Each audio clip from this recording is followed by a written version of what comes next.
They try to silence us. There is no Palestinian narrative. Hush us. The old will die and the young will forget. Uproot our tongues and demolish our minds. A land without a people for a people without a land. Do you forget that our homes and olive trees have foundations rooted so deep inside our being that they can never be taken from us? This is my voice. Narratives great enough to move mountains, with truth great enough to obliterate them. They said, you are refusing to dialogue with us. But they seem to have forgotten that we cannot dialogue with someone who isn't listening.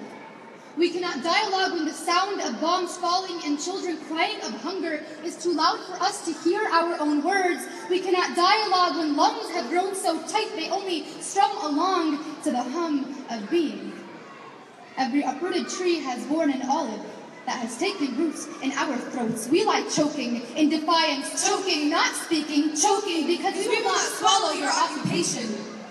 We will continue to choke till we gag, till you hear the guttural sounds of what makes us human, till you witness that death itself will not enslave us. O student, ya talib, the irony of attending a college campus, haram al-jam'ah, and being bombarded by army men on a daily basis, while a haram remains a place of peace forbidden of violence by God. Remind yourself that fairness is irrelevant when knowledge is survival.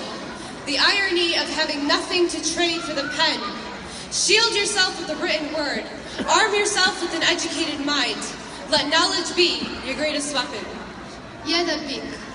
Find freedom in the notes of songs written before Palestine became a dream of the colonized.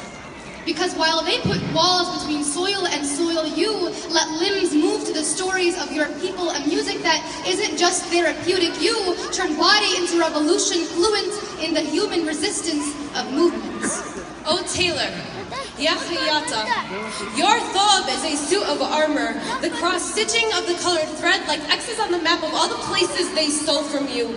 Sew your story onto the cloth before you. Unveil their appropriation with your authenticity. Show me the Palestine we will never forget. O mother, Ya Palestini, no one can turn grape leaves into an art form for taste buds like you can. As you set a plate of hummus on your family's dinner table, remember you are pouring tradition into every step of the recipe. With every bite, you leave a legacy in there.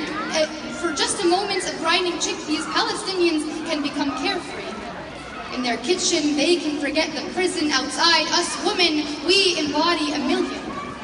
Oh mother, your laugh itself can build a playground for the kids who've been born into battle. Oh mother, you are a nation, every Palestinian's first home. O teacher, Ya Mu'allim, they say it is hard to feed the mind when the stomach is empty, but feed them. Teach them of the composites, the blood, the tears, the history of what makes the mud and stone that rebuilds their homes. Teach them. Remind them of their olive tree roots, that if the foundation is not strong enough, the sculpture will fall from a flaw deeper than architecture. Remind them that Palestine is not a light subject. The loftier the building, the deeper the foundation must be laid. O fishermen, Ya Sayyad al-Samak, your boats float like notes to the quiet song of survival. They say Gaza's fish taste like they swam through heaven, creatures to remind us that man cannot take away God's intended blessing. At night, you sail into the 6 meters of sea that you've been given. You ache for the freedom of the seas, sing traditions back into the water they tried to control. Teach them a siege will not prevent your need to feed. There is no price to human life. And seawater, it flows like the blood in your veins, like little droplets of diaspora. Oh fishermen, this is how you remind them that a fish out of water is still a fish. That you, in any country other than home, are still home because home is within you. They say, do not say their names out loud. The dead are too much to carry. They say, there is not enough time left on your tongue. I say, this is my voice. Do not define my words. Limit the movement of my tongue. Limit like a 400-mile-long wall. My words will not be stopped and frisked at your checkpoints. Shaped and filtered like 8 entering Gaza, contained in 24-hour curfews, falsified like the politics on, I don't know, the media, renamed like the stolen villages of Palestine. And you see, the villages of Palestine speak. They stand defiant, walls crumbling in latitudes and longitudes, not physical, here. In hearts that speak in a beat you know too well within the folds of your own ribs. They say, echoing, we self-subsist. We exist. Through an alphabet you cannot understand. This is my voice. Woo!